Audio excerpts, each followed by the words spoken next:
গোপাল ভাঁড় ও রাজার বিশ্রাম। একদিন রাজা কৃষ্ণচন্দ্র খুব ক্লান্ত হয়ে পড়েছিলেন। সারাদিন রাজ্য পরিচালনার কাজ করে তিনি বিশ্রামের প্রয়োজন অনুভব করলেন। তাই তিনি দরবারে ঘোষণা করলেন যে আজ তিনি কোনো কাজ করবেন না এবং কোনো অতিথি গ্রহণ করবেন না। সবাইকে নির্দেশ দিলেন যে তাকে বিরক্ত না করতে। গোপাল ভাঁড় এই ঘোষণা শুনে একটি মজার পরিকল্পনা করলেন। তিনি রাজার ঘরের কাছে গিয়ে কৌতূহলী ভঙ্গিতে বললেন, মহারাজ, আপনি বিশ্রাম নিচ্ছেন দেখে আমি খুবই খুশি, কিন্তু আমি একটি গোপন কথা বলার জন্য এসেছি। রাজা একটু বিরক্ত হলেন, কিন্তু গোপালের মজার কথা শোনার জন্য তাকে ডাকলেন।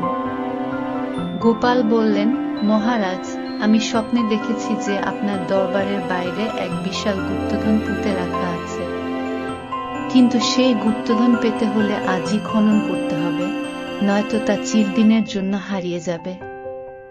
রাজা কৃষ্ণচন্দ্র এই কথা শুনে উৎসাহিত হলেন এবং দরবারের লোকদের ডেকে বললেন, সবাই দ্রুত বাইরে গিয়ে খনন কাজ শুরু করো।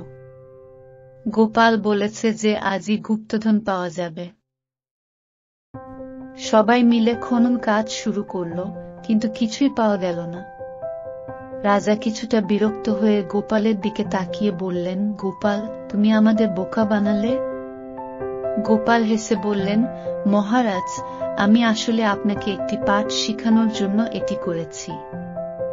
আপনি ঘোষণা দিয়েছিলেন যে আজ কোনো কাজ করবেন না এবং বিশ্রাম নেবেন, কিন্তু আপনি দেখলেন এক গোপন গুপ্তধনের কথায় আপনি এবং আপনার দরবারের সবাই কাজ শুরু করে দিলেন। আসল গুপ্তধন হলো আপনার বিশ্রাম, যা আপনি আজ হারালেন। রাজা গোপালের কথা শুনে হাসলেন এবং বললেন, গোপাল, তোমার মজার কথার মধ্যে সত্যি একটি বড় শিক্ষা লুকিয়ে আছে। বিশ্রামের মূল্য আমরা অনেক সময় বুঝতে পারি না। এইভাবে গোপাল ভাঁড় তার বুদ্ধিদীপ্ত মজার কাহিনী দিয়ে সবাইকে হাসিয়েও বড় শিক্ষাগুলো পৌঁছে দিতে পারতেন। তার বুদ্ধিমত্তা ও মজার কথার মধ্যে দিয়ে তিনি সবসময় রাজার এবং দরবারের সকলের প্রিয় হয়ে উঠেছিলেন।